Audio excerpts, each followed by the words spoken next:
तो dear students, हमारा question number जो 17 है वो है कि explain the principle of potentiometer. Potentiometer का जो प्रिंसिपल है उसको लिखो और उसकी जो एप्लीकेशन आती है, draw the labelled circuit diagram for comparing of EMF of two cell.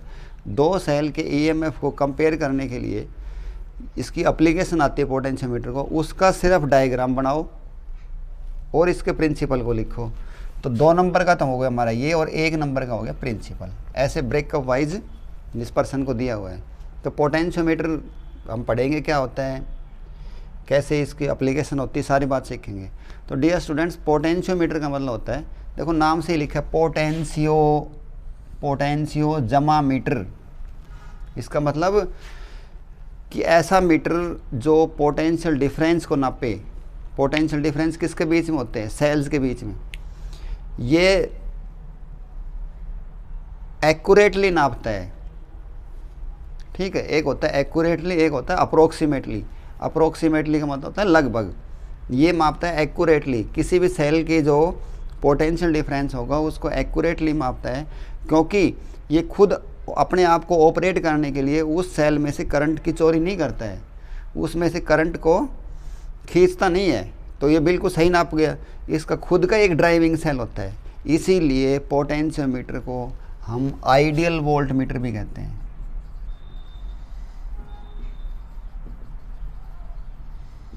Volt meter का भी यही काम होता है, पोटेंशियल डिफरेंस निकालना, लेकिन वोल्ट मीटर उस सेल के अंदर से ही करंट करके खुद भी ऑपरेट होता है और फिर नाप के देगा। तो वो जो नापता है उसको हम बोलते हैं अप्रोक्सीमेटली।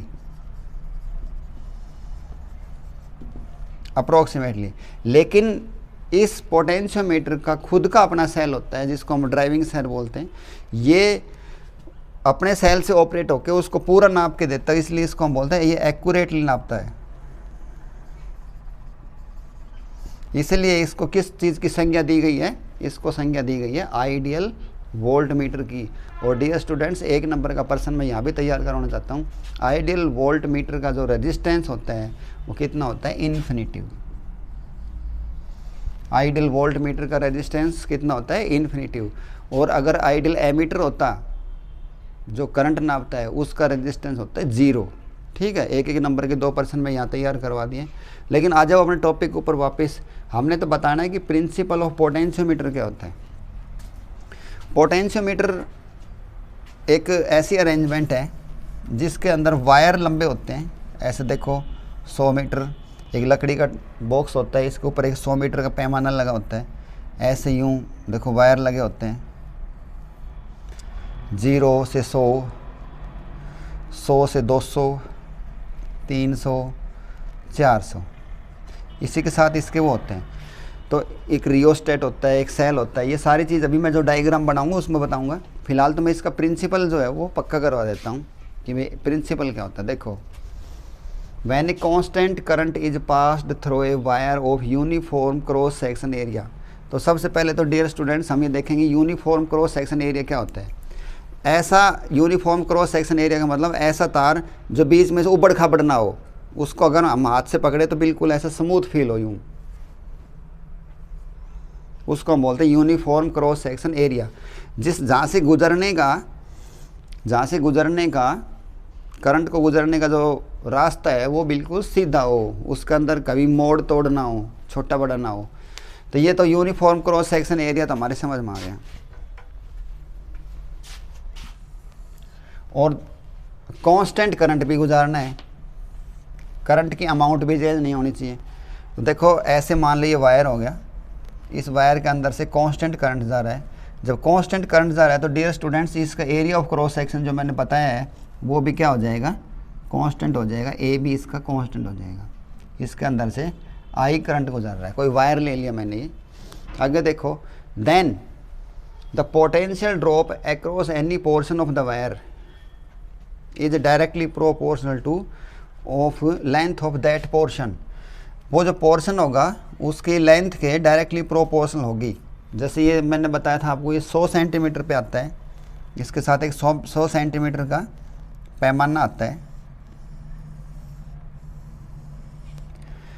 इसके साथ एक जॉकी भी जुड़ी हुई होगी, और वो जॉकी मान लो ये तो 100 सेंटीमीटर का है, 0 से 100, ये 50 हो गया।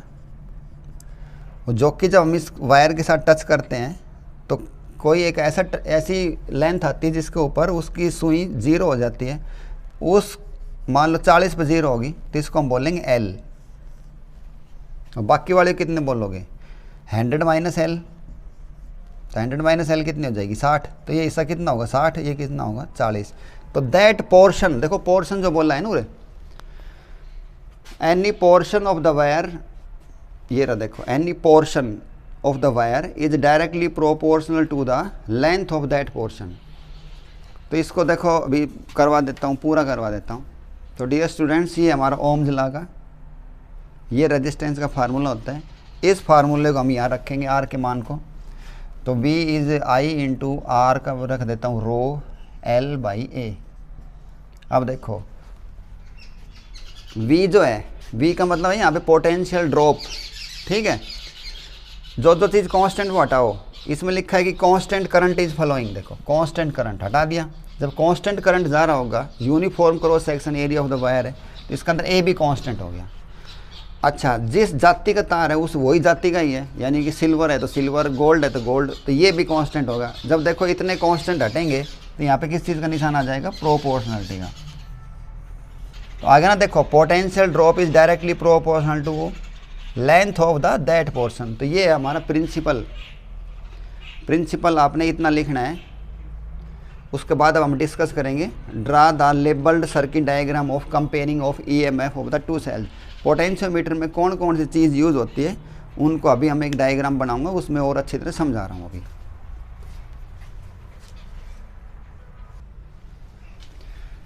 तो डियर स्टूडेंट्स, पीछे वाले वीडियो के अंदर हमने इसका प्रिंसिपल पढ़ लिया था। अब बारी है इसके हम label circuit diagram for comparing EMF of two cells. हमने इनका डायग्राम बना दिया है।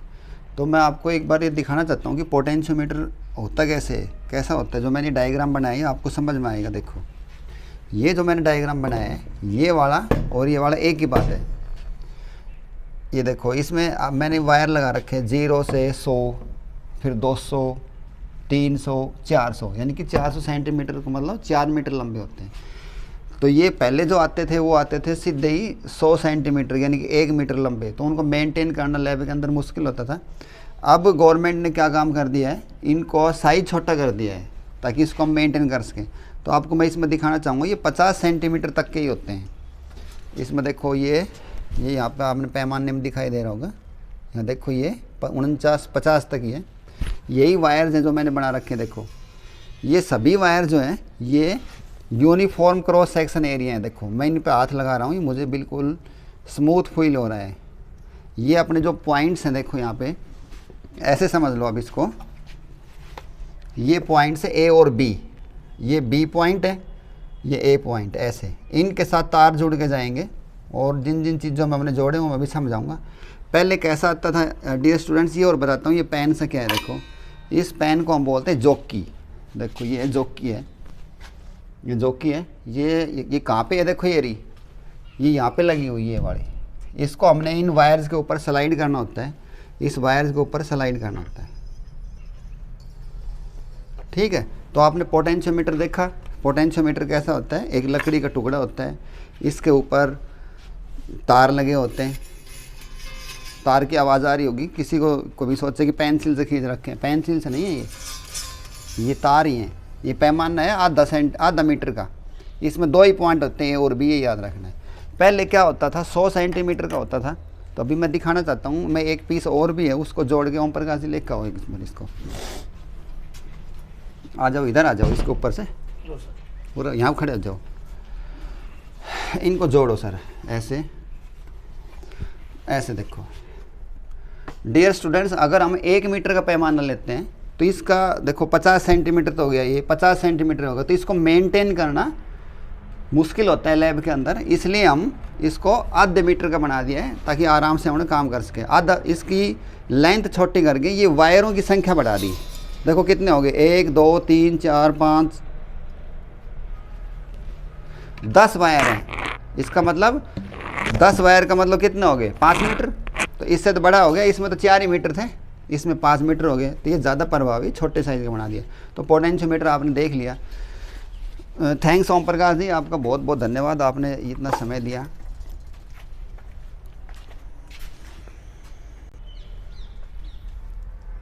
तो अब देखते हैं भाई इसकी क्या क्या चीज़ है। अब आपको समझ में आएगा, क्योंकि एक बार आंखों देखी 100 बार कानों सुनी से अच्छी होती है। आपके दिमाग में चल रहा था पता नहीं पोटेंशियोमीटर कैसा होता है, अब आपको पता चल गया कि पोटेंशियोमीटर जो एक लकड़ी का ही बॉक्स होता है, उसके ऊपर 2 पॉइंट्स होते हैं A और B, एक पैमाना होता है जो पुराने ज़माने में आते थे, उस पर पूरा 1 मीटर का होता था, तो उसका साइज़ इतना बड़ा हो जाता था। जैसे अभी मैंने और ओम प्रकाश जी जोड़ कर दिखाया था, तो उनको लैब के अंदर मेंटेन करना, सफाई करना मुश्किल होता था, टूट भी जाते थे वो।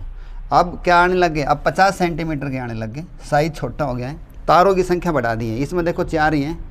तो अब सीधी मोटा मोटी बात ये है कि भाई जैसे जितनी बड़े सेल का आप पोटेंशियल नापोगे, उसकी लंबाई भी उतनी ही आएगी। अभी मैंने पीछे प्रिंसिपल में लिखा था कि V is directly proportional to L। मान लो कोई 20 वोल्ट की बैटरी है, तो उसकी लेंथ भी बहुत बड़ी आएगी। जैसे मान लो 180 सेंटीमीटर आ गई, तो 180 कहाँ पे बनेगी, देखो इसकी 100 तो यहाँ बन जाएगी। डियर स्टूडेंट्स, ये जो खुट्टी सी बनाई है, इनका मतलब और समझ लो, इनका मतलब होता है कि क्रॉसिंग है, वायर की क्रॉसिंग है, वायर इनके साथ जुड़ा हुआ नहीं है। तो ये कितनी होगी, 180 सेंटीमीटर कहाँ आएगी, 100 तो ये होगी, यहाँ से आएगी। मान लो कोई 40 वोल्ट की बैटरी है, तो उसका लेंथ और भी बड़ी होगी, मान लो वो आएगी 270 पे 222 पाएगी, तो 222 कहाँ, 220 कहाँ आएगा, 320 समझ लो, 320 तो फिर भाई यहाँ से आएगी। समझ में आ गई, जितनी बड़ी बैटरी की पोटेंशियल उतना ही बड़ा L का मान आएगा, ये इसका प्रिंसिपल है। अब ये तो समझ में आने ये तो आपको खेल खिलौना लग रहा होगा। इसमें 4 तार, 1 2 3 4, ये पैमाना, ये A वाला पॉइंट है।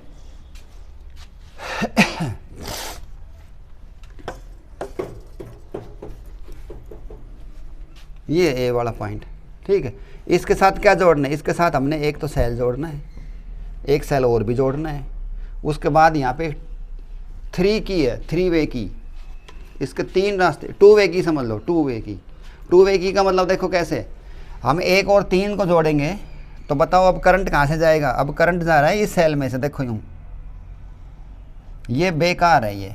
लेकिन जब मैं इसको जोड़ दूंगा 2 और 3 को, तो अब बताओ कहाँ से करंट जा रहा है। अब करंट जा रहा है E2 सेल में से। तो जो सेल जितनी पावर होगी उतनी उसकी लेंथ आ जाएगी, और इस प्रकार दोनों की लेंथ को हम नोट करके, और फार्मूला है इसका E1/E2, ये तो समझ में आ ही गया था हमारे।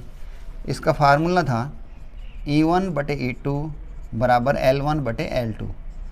मान लो, अब मैं थोड़ा छोटा करके समझा रहा हूँ। मान लो एक सेल था, उसकी लेंथ आई हमारी 80, दूसरा सेल था उसकी लेंथ आई 160, तो E1/E2। तो इनको हमने कंपेयर करना था। देखो यहाँ पे लिखा है कंपेयर करके दिखाओ, सेल की EMF को कंपेयर करना है, तुलना करनी है। तो तुलना कर दी भाई, एक उससे दुगना है,